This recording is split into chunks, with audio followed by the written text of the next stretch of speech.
Could somebody, Georg or Kevin Georg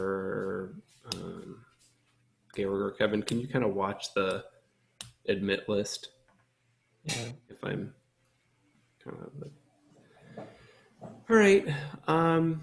So if you could add yourself to the list today on the minutes that I put in there, and I'll post them again.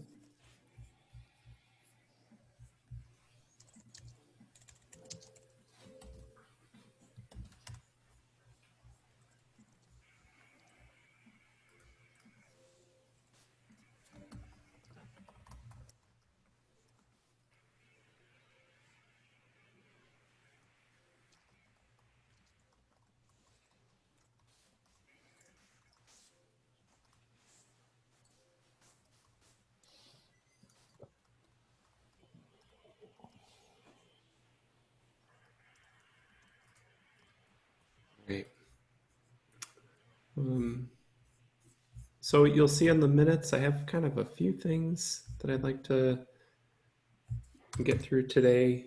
The first is, do we have any volunteers to be a facilitator next week? Always happy to I help can out. I can volunteer. Right on. Thanks, Georg. I haven't done this in a while. I don't know if I still know how to do it. I would imagine you do. um, so the list today, and I'm going to kind of look at you for just a second, Dawn, if there was anything that jumped out to you for those first 30 minutes. So we had DNI issues, meaning the issues on GitHub. I wanted to go through those a little bit because we have some pretty old lingering issues, and I've been trying to clean those up just a little bit today. I also want to talk a little bit about the documentation metrics that we have. As we had documentation usability as part of the last release, and then we have a couple other documentation metrics that I think we can aim for 6 months from now. Matt and Asta have some updates to the badging program, just in terms of the logistics. And then we have a new metric candidate for burnout. I think that was from Ruth, is that right? But I don't see her on, so we can just wait for that. And then I would also like to start kind of talking about DNI and the CHAOSS project itself. So kind of what this might start to look like and if we have thoughts in this group. So Dawn, was there anything that you wanted to hit early, or just go ahead and go? No, nothing in particular. I just wanted to Okay. join for a Okay, change. no. Okay, right on. All right, so maybe I thought we could spend maybe just a few minutes, and I'll get the minutes back in here again for folks that are joining.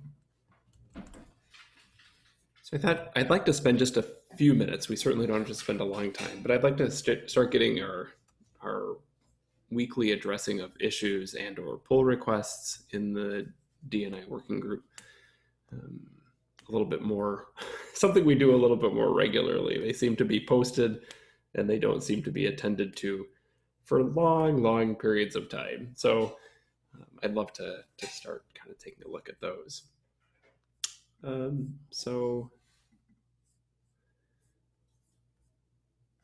let me move that out of the way. So as you'll see, and you can also get the link out of the minutes, but we have a couple, meaning 21 outstanding issues, some of which I think we can either start closing or we can actually start moving forward, which would be completely awesome. I've been pinging a few people, feels like desperately before the meeting, on some of these issues as to whether or not they are still meaningful. How about we start at the bottom with the oldest and work our way up? That is where I am at. And even if we could just get through 3 or something today, like we don't have to tackle this list of 21 today, because that would be great, but also horrible at the same time. So we have a discussion on adding extra section to the demographics here. So this was brought up by Daniel and Alexander quite some time ago. And to me, when I was taking a look at this metric, or I'm sorry, when I was taking a look at this issue, we had also talked about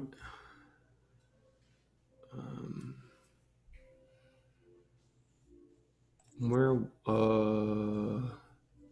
sorry. Gary, do you remember when we were talking about kind of offering to take ownership of the demographics work? Do you remember that? Yeah, I remember the conversation. I don't think we opened an issue on our own repository. I had There, pinged Nikki, but I've never heard back. okay. There is another issue in here though. Open demographics. Here it is, right here. Oh, Isn't this it? yes.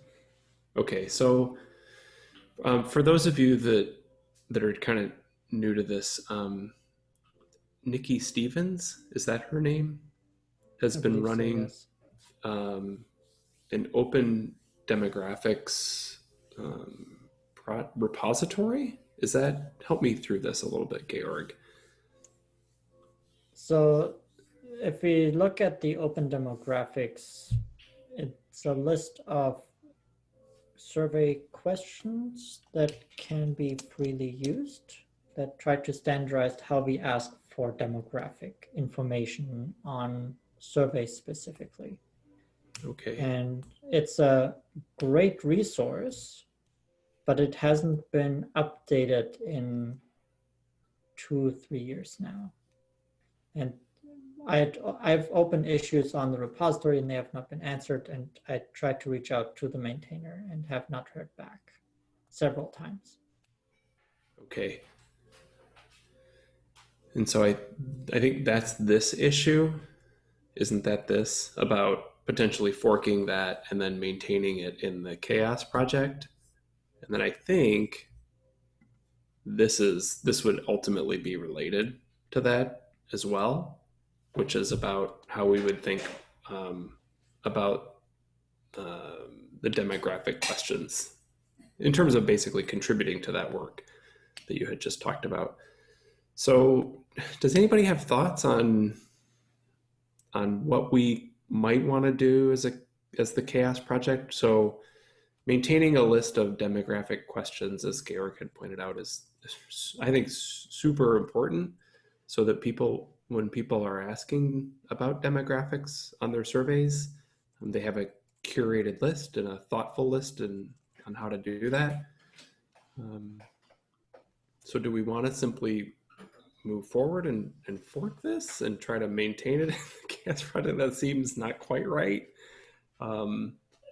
Do we want to reach out to the project again and see, in terms of what you had done earlier, Georg, and see how that works? Do you have thoughts? I always like to reach out first, and I've tried. I'm just not hearing back, and I've reached out both on GitHub and Twitter. So at this point, I'm at a loss for how to get a hold of Nikki. Maybe sending emails. Maybe someone knows Nikki. I also think the Open Demographics project, as far as I understand, came out of the work Nikki was doing at the time, and her focus has changed or shifted since. So I don't know how much interest there still is. Okay. Do other people have thoughts on this? It's like how to maintain an important resource, but do it in the most appropriate way possible, is to not make people upset.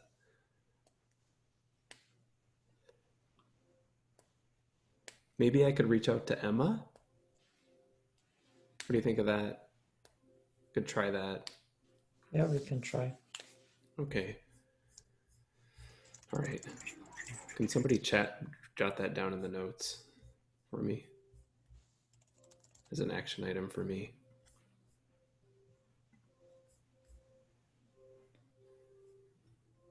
All right. So for the issue 34, that one is just adding to our list of dimensions, which I just create a pull request to do so.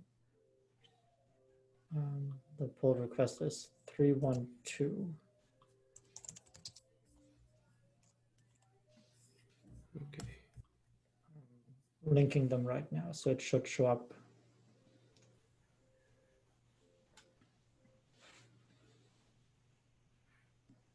Okay. Yeah, I'll change the pull request. I don't like how it, because I changed the numbering, I had to change all of the lines. I'll change them all so it's easier. Okay. Maybe you can just add me as a reviewer and then I'll take care of it and then close the issue associated. Cool. Yes. Okay, thanks. So that should solve that issue.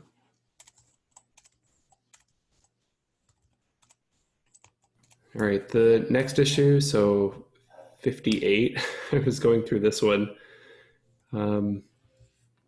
Okay, so this is about metrics that are part of a focus area called project places. We no longer have this focus area. I think it's called project and community. So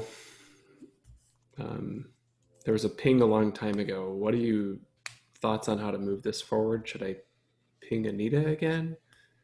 I know this is kind of a, sorry, this isn't the most exciting stuff, but we have to get through some of these, I think. I mean, it's amazing in terms of contributions from Anita.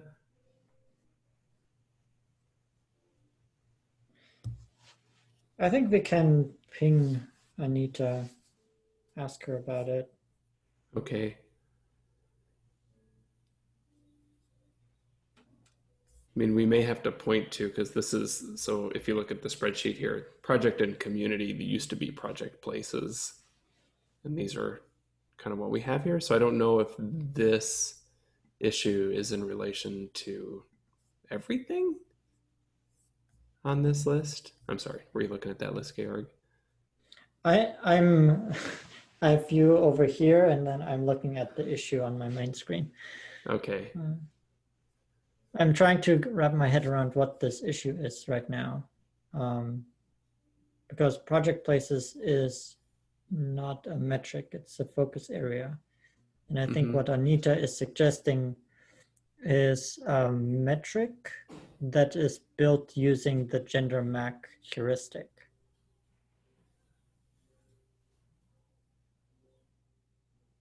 So maybe is this to be labeled maybe just as a new metric to be considered for later? So ping Anita and label this one? Yeah. Okay. All right.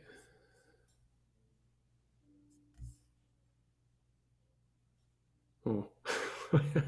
So all of, I see the comment. So none of these links exist anymore, sadly, because this doesn't exist anymore either. The focus area of project places. So how about we just close it? Okay. Sorry, but it's a good idea. But we would need Anita to push this forward because she's the expert on the gender MAC. Could you maybe ping her on closing it? Just say, hey, we're going to close this issue until it moves forward. Yeah. Feel free to reopen. Okay, thanks.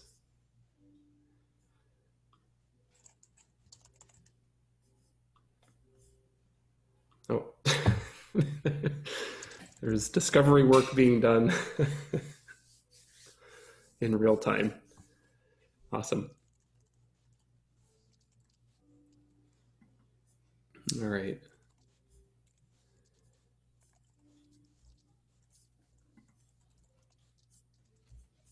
Okay, thank you. Develop project plan. Oh, okay, so this was. Are you doing that, Georg? Did you close it? Because I need you again here for a second. I'm pinging Anita right now. Okay, I'll give you a second.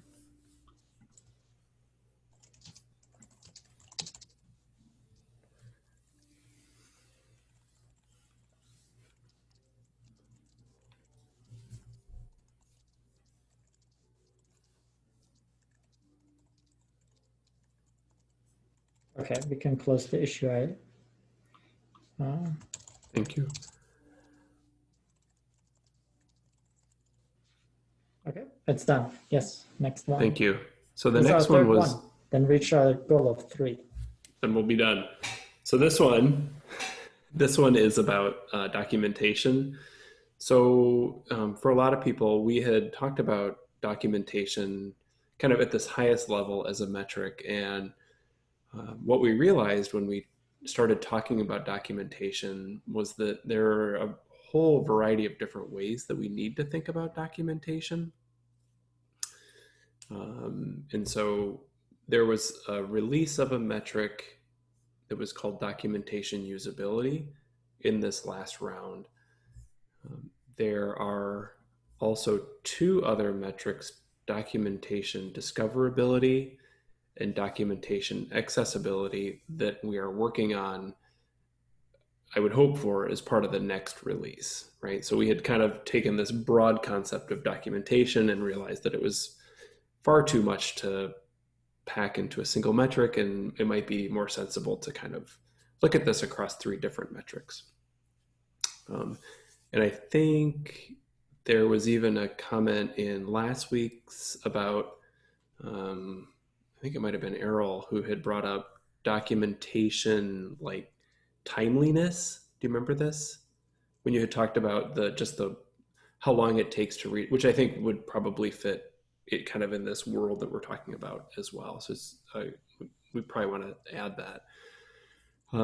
So the issue that Georg had brought up was about documentation. And I was wondering if we could close this issue, because I think we are addressing this in the project. So I don't know, Georg, if you feel like what we're doing is kind of hitting what you're talking about here in this issue. It does address what this issue is about. Okay. But we still have work ongoing on Okay. the accessibility and the discoverability Okay. aspects of the metric. And so I see 2 paths forward. One, we leave this issue open until we complete those 2 metrics. Or 2, we create new issues, one for each of those metrics. The latter is cleaner. I would probably rather do the latter, and then we can take care of, we can also add an issue for what Errol was talking about. I don't remember what you called it. Documentation something. I think it was time diversity. I think we Time settled diversity. on. Okay. Yeah.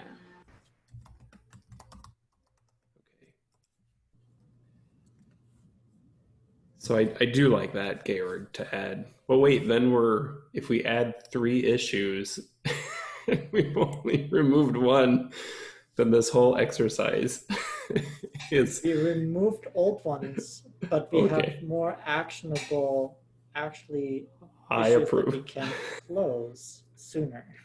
Totally awesome. It's part All of the right. bug triaging process. Got it. Okay. Okay. So, Georg, could you open 2 issues for Yeah, I think we documentation? opened 3 issues. Well, yeah, I was going to ask Errol to open one Okay. on time diversity, documentation time diversity. Yes. And then we can track that. All right.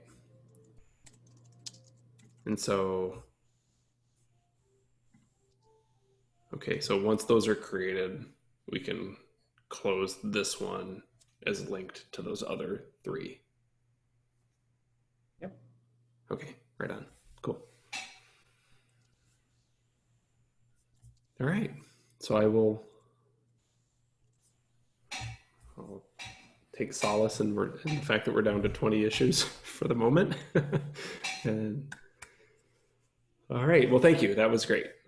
If we could do this every week, that would be really great. That we can kind of start kind of winnowing this down, and to your point, Georg, kind of bring that work into a more modern date. Should be great. All right. Oh, thanks, Justin, for adding that. So could we? Oh, I'm sorry. Ruth joined. Oh, hi, Ruth. So if you wanted to revisit the question we had for Ruth. Yeah, you bet. So hello, Ruth. So I'll put the minutes Hi. here. Hi, Mark. Hi, everyone. I'm going to stop my share for a second. And where? Oh, somebody gave it to Ruth. Thanks, Justin. So Ruth, one of the things that we were talking about in the minutes today, which was, so it just went away. Where'd it go? There we go. Burnout as a new metric candidate for D&I. So, and I know that you had talked about this. Could you tell us a little bit about what you're thinking? Yeah, okay. So I talked about it yesterday in the weekly meeting. So the idea was, okay, we have some, although I'm new to tech, but I know there's a point in, I volunteer a lot. Before I started tech, I do volunteering. So there's a point where people are worked out, even when, like, for a people's person, a person that is so nice to always give out their time. So there's that point where the person is worked out, that there's no one to reach out to because I am nice. I don't want to make it seem like I'm drawing away from activity. So for projects, and okay, this should be specific to projects, not events. So for projects, that the contributors should the project should have, the community should have a way to reach out to the contributors for in at regards burnout. So because if someone is burning out, like for a nice person, you wouldn't, they'll just start drifting away and stop contributing at a point, maybe because they don't know who to reach out to or talk to about how they feel or how they are underrepresented in that community, or nobody's listening to them. So I feel I've not really thought about the idea so well, but I think this like the scratch of the idea I have concerning that. So yeah, that's about it. So that's super helpful. Thank you. I do have a question. In terms of burnout, Ruth, do you think it's about, if the metric was regarding burnout, is it about how we would observe burnout occurring within a community? Or is it a metric that we observe that the community is attentive to help people who are feeling burnt out? I think So you can that, go both ways. You can okay, actually go both ways. Both ways is fine. okay. Yeah. Do people have thoughts on this too?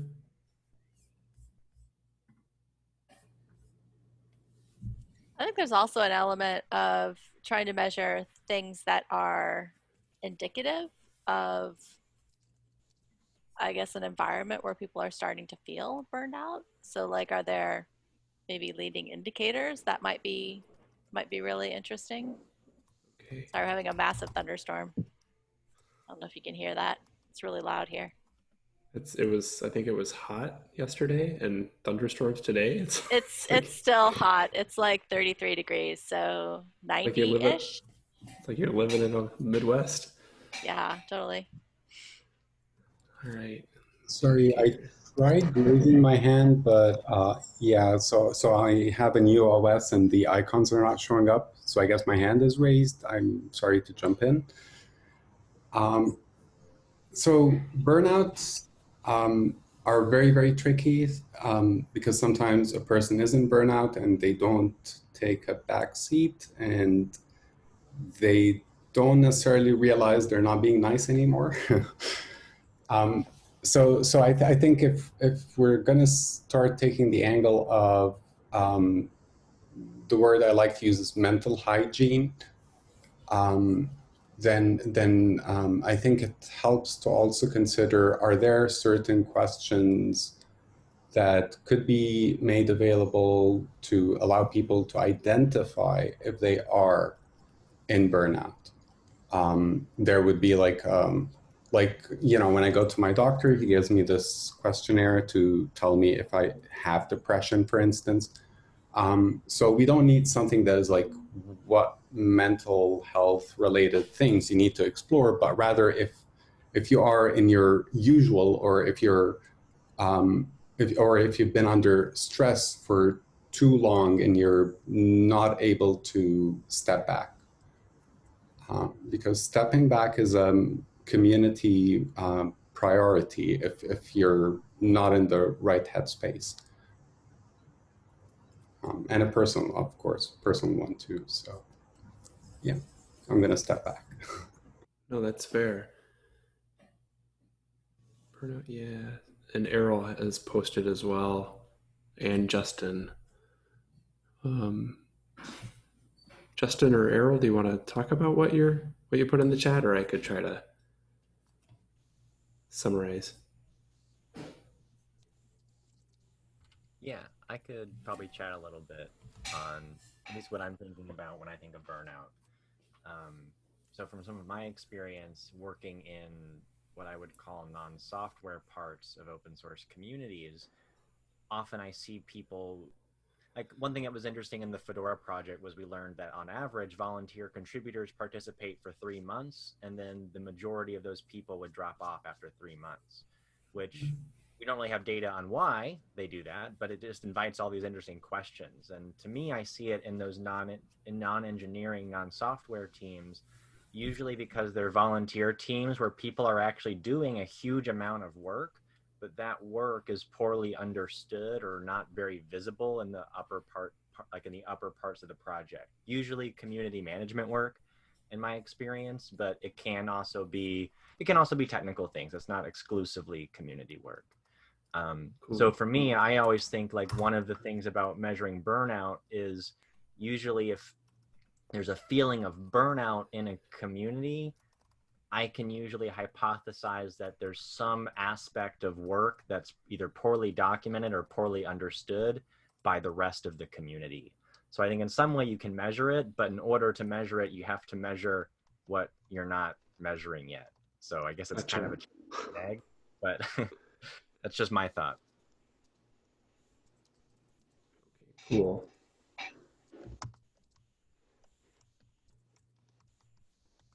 I don't really have much more to add, but I sort of +1 Ruth and Justin very much.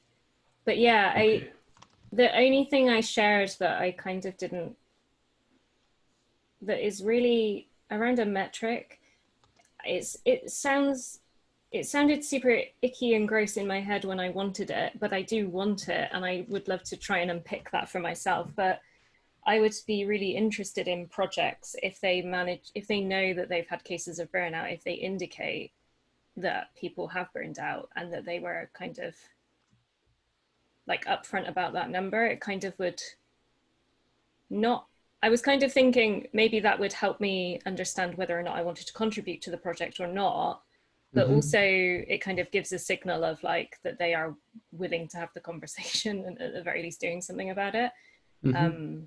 Yeah, it's kind of a weird request for a metric because you're in you'd want to, the instinct is to hide that kind of stuff, I think, maybe. Mm-hmm. Anyway. So it sounds like a lot of these comments are about kind of observing the project itself and asking how the project is helping the community members with burnout, how they're looking across the entirety of the project, not just technical spaces that may be resulting in burnout. So this is super helpful for me. Um, I'm going to propose that I could work with Ruth, and we could maybe over the next week come up with a super rough draft of a metric that we could speak to a little bit, and you can all say it's great or it's terrible or whatever. It doesn't matter. But it would try to be capturing all of these notes and bring it forward, if that would be all right with everybody. I'm curious, has anybody ever seen a project that talks about burnout?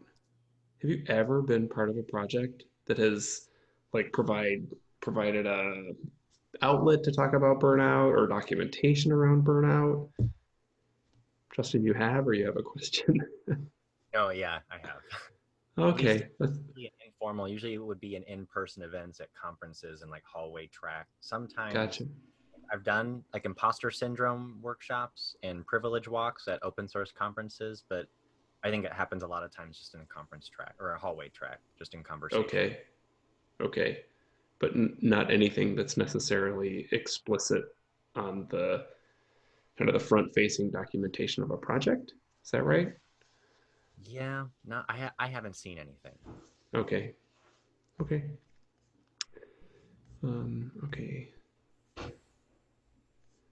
So I'm going to add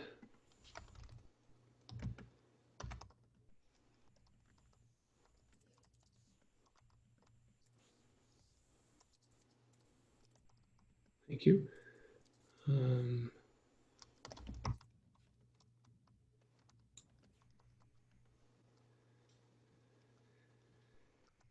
I can go ahead and start talking about badging if you like.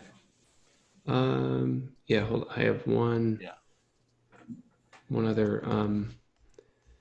Ruth, is it okay to work in Google Docs to start this with you? Yeah, it's fine. Okay. You create the link. I'll create the link. Can you either privately send me your email address? Sure, I will. I'll just do it right now. Okay, because then I can.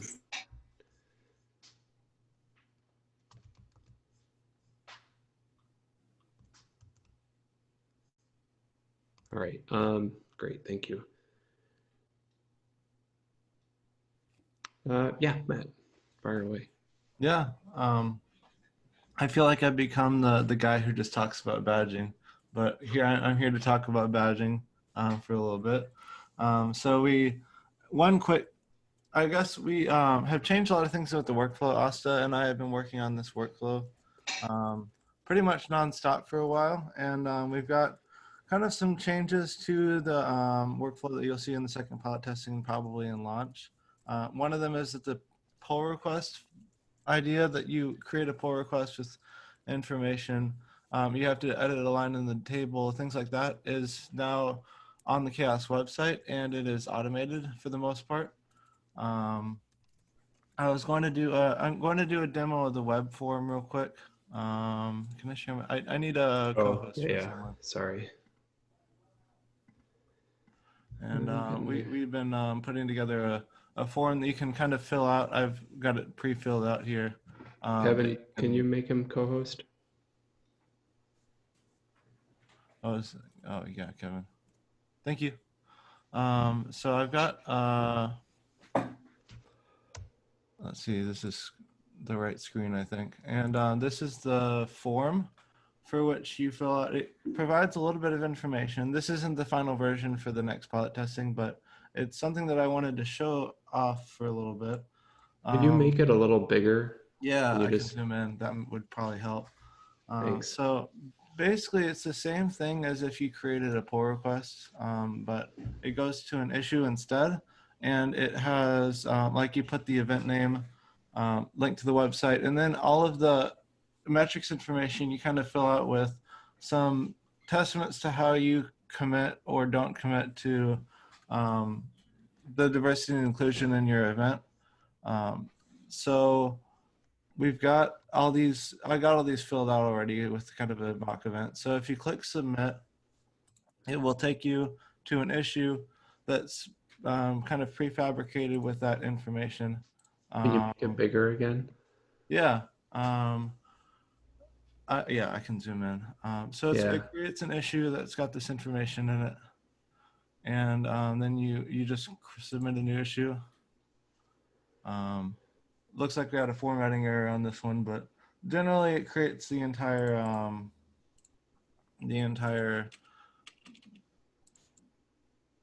so it looks like there's a spacing issue, but we have a system that we created an issue with.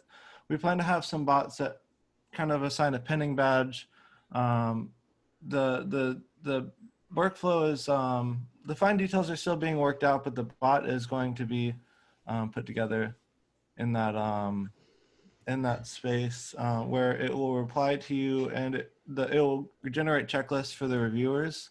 I'm also glad to take questions about this as well.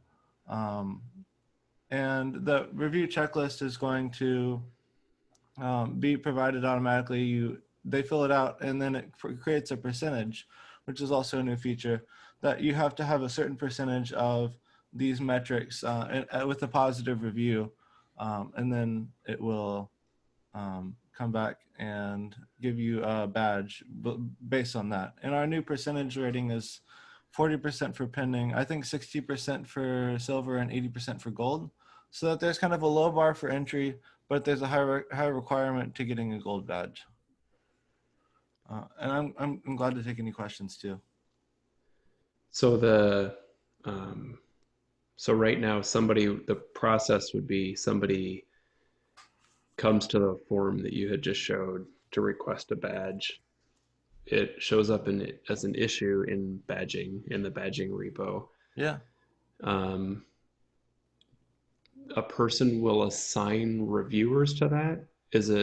Would that be like you and Asta, or who would assign reviewers to that issue?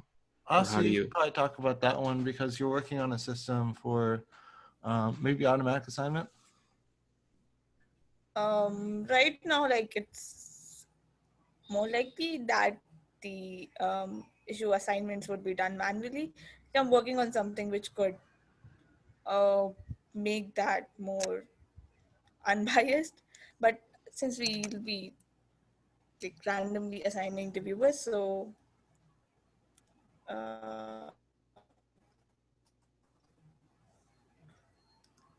Okay.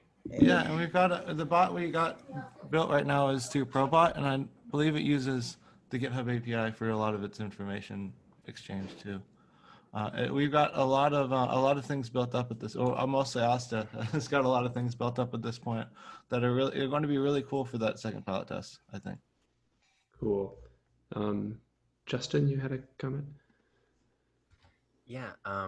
Not to nerd out too much, but just curious, like, how did you like, what's behind the scenes to make that happen? Like, are you running a server app to like send a request to the GitHub API? I'm just curious because I was having the same conversation this week about something very similar, so I'm just interested in. I'll definitely, if you want, I can share the code with you because it's just it's all client-side JavaScript, and it basically just, you can use URL parameters to create to go to that create issue screen, and you use a login parameter so that they have to log in and get to that to get to that page with their account, and then you basically just encode the entire body of the issue with encode URI component, and then just put it into the URL. I can definitely share how to do that because it was kind of a secret that I found. Yeah, that'd be awesome. We can follow up offline. Yeah, that works. So it doesn't create the issue automatically, it just pre-fills the new issue form on GitHub. Yeah, because I didn't. The only way to create an issue automatically from scratch was to make it with my account every time or a bot account every time. So I wanted to make sure that the person who created it was the person who created it on GitHub. Good solution. And I think it also ensures that, like, once you trigger the process external from what the GitHub interface itself, like the person has to use the GitHub interface so that it's the familiar process. And if you're going to make it on their behalf somehow, then you're diverting from the familiar process, and you have to start to actually provide troubleshooting and stuff like that. So it just helps that it relies on GitHub. If the front end is not running, all you tell them is just take this markdown file, fill it up, and open an issue. That's as far as you have to go if you have to troubleshoot, if your site is offline, whatever. So it's a very, very simple process if you have to do it manually. It doesn't require you to need the website at that point. Cool. And so then Matt, the review, or Asta, the review then occurs in the issue, and then based on success or attention to particular metrics, will a badge be assigned in the issue and then the issue closed?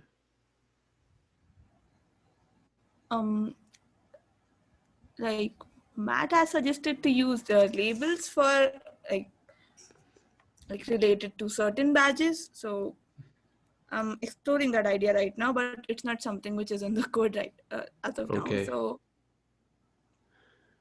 And then when you close an issue, this is for people that know more about GitHub than I do. When you close an issue, can you generate a pull request that documents the submitter, the event, and the associated badge? Yeah, 'Cause that's something to edit that that README document at the beginning of the event diversity and inclusion repository, and add a line item that shows when it was badged, when it expires, things like, and the badge itself in the project or the event. So Okay. we have that. I've got kind of some of the code for that, but I don't think it's going to be ready by the second pilot testing because there's several steps involved, and you're handing off from one API call to another. So I think we will have that ready probably for launch, and definitely not by the pilot testing. Okay, so in theory, you can close an issue and essentially have an associated PR that kind of documents whatever needs to be documented out of that issue. Yeah, and the concern that Asta had was that we should probably have a human merge it, but other than that, it would create the pull requests, and we would have that ready for merge at that point. Okay. There's like a generate command that you had made, Asta, that assigns a badge based on a percentage, and then you don't close the issue at that point. You kind of can keep going. Yeah. I haven't associated open close state for the issue with that, but yeah, I can post the link here. Okay. All right, I'm just thinking from a reviewer perspective, the least amount of, because there's going to be a lot of effort that's being put into the reviewer to kind of confirm or deny an event's claim to a particular metric. So there's work, right? Tracking down how attentive they are to, say, speaker demographics, or how attentive they are to their code of conduct. And so I think from a review perspective, that's the most effort is being put on that review process, and the less effort we can have at the end of the process for a reviewer, the better, right? The reviewer's done their job. They've worked with the event to think through critical metrics with respect to D&I for their event. Awesome. Issue the badge, close the issue, and the reviewer is essentially done. So yeah, it'd be great if there's not a lot of lingering things at the end. So sorry, somebody was going to talk. I'm sorry. or I heard things in my head. It's possible. Oh, All right. yay. Like I put a small demo in the agenda, which I. This All right, is well, somewhat what the new style of batch assignment might look like. okay. Matt, you're showing something? Oh, sorry, I didn't know I was muted still. Yeah, I'm here at the beginning. So this is Austin, do you want to talk about this as I go through it? I mean, we can So just have people review this as they go too. like this one works over the pull request, but it will work over issues as well. So what the bot does is that it picks out the checklist from the issue or pull request the / command is commented at, and then it removes the initial checks from the checklist and calculates the percentage otherwise. Gotcha. And you're looking at the development process as it developed.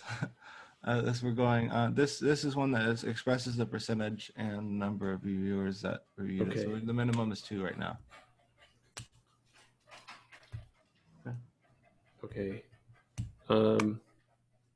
We have a minute left, so I'm going to ask a question. We're not going to get to everything on the list. What are people's thoughts on, as an event is making a request for a badge, the number of reviewers that we should have to review that event?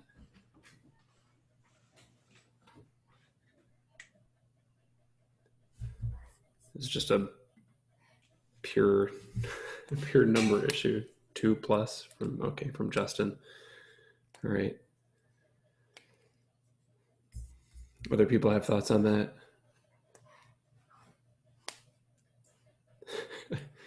Cool. Is it a device? Justin? Is it a? What's that, Asta?